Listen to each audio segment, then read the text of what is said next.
Salut tout le monde, Nicolas ici avec le blog de Best Buy. Il y a quelques années, j'ai fait l'évaluation du Ronin RSC2 de DJI, un stabilisateur à cardan. Voici maintenant la nouvelle version de ce produit, le Ronin RS3. C'est quoi un stabilisateur à cardan?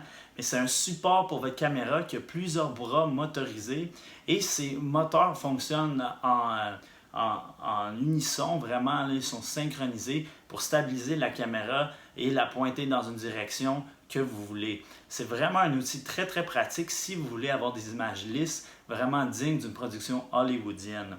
Donc comment ça marche? Mais premièrement, il faut balancer la caméra sur le support. Donc le support est divisé en plusieurs bras et on peut les barrer en place. Donc on commence par tous les barrer et on va aller ajuster le premier bras. Une fois qu'on l'a équilibré, on peut aller ouvrir ou déverrouiller le prochain, aller l'ajuster et ainsi de suite. Une fois que la caméra est plus ou moins équilibrée de la sorte, on peut ensuite calibrer les moteurs. Ceci se fait par un mécanisme interne, ça se fait de manière numérique et mécanique à l'intérieur. C'est super, c'est très convivial parce qu'on n'a rien à faire, on a juste à activer cette calibration-là. Ça va vraiment donner une stabilisation très, très, très précise de l'appareil. C'est pas une procédure qui est simple au début. Il faut voir un peu comment le support fonctionne. Mais une fois qu'on l'a apprivoisé, ça se fait assez vite. Moi, je vous conseille là, vraiment de le laisser chez vous ou dans un environnement calme. Parce que si vous essayez ça pour la première fois lors d'un tournage, ça se peut que vous ayez des pépins ou qu'il y a un petit peu, qu'il y a un décalage dans le tournage. Puis ça, on veut éviter ça. Donc, je vous conseille de le pratiquer à la maison. Et après quelques tentatives, ça se fait très bien, c'est très intuitif. Pour l'utilisation du stabilisateur, c'est très simple. Premièrement, la caméra va rester dans la direction dans laquelle on pointe. Mais si on veut la verrouiller, il y a une gâchette qu'on peut simplement appuyer. Puis là, vraiment, la caméra va suivre l'endroit qu'on a sélectionné lorsqu'on a appuyé sur la gâchette. Une fois que une fois qu'on relâche la gâchette, là, on peut la recentrer en appuyant 2 fois sur la même gâchette.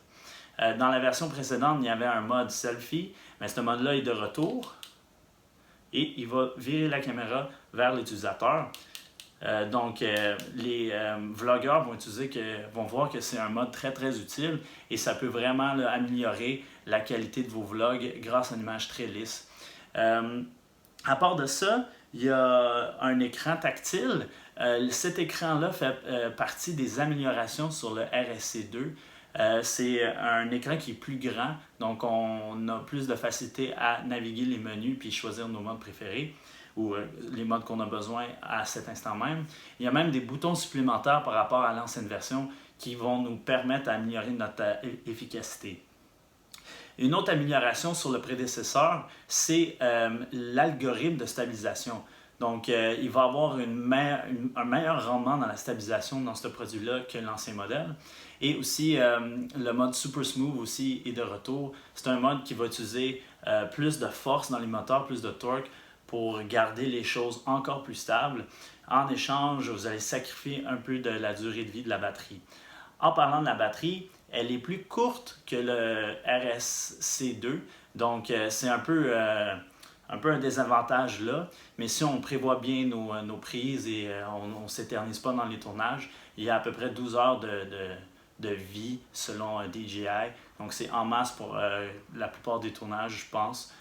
Ça ne devrait pas poser de problème. Donc c'est ça, c'est plus ou moins les caractéristiques de ce produit-là.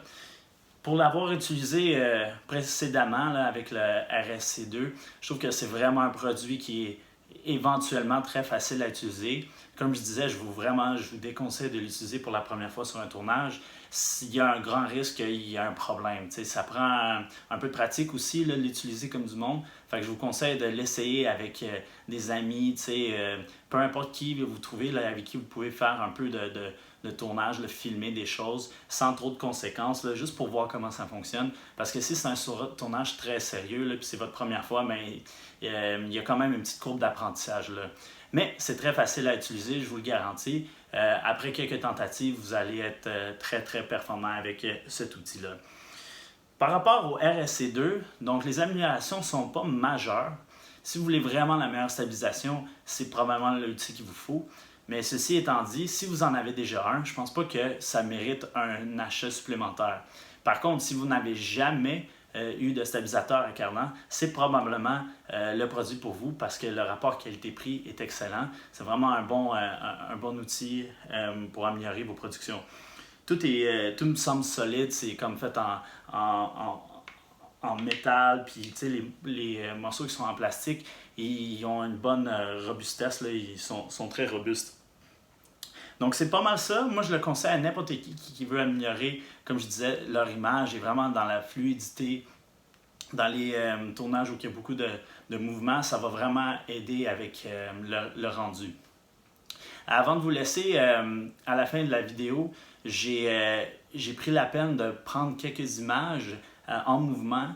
Ça a été filmé par mon ami Charles-Antoine Sporns qui m'a assisté lors du premier tournage avec le RSC2. On a eu beaucoup de plaisir, puis je pense que le rendu, le résultat est très très intéressant. Donc je vais vous mettre ça à la fin de la vidéo. Si vous voulez plus d'informations sur le DJI Ronin RSC3, je vous invite à lire mon évaluation complète sur le blog de Best Buy. Mon nom est Nicolas et merci beaucoup d'avoir écouté.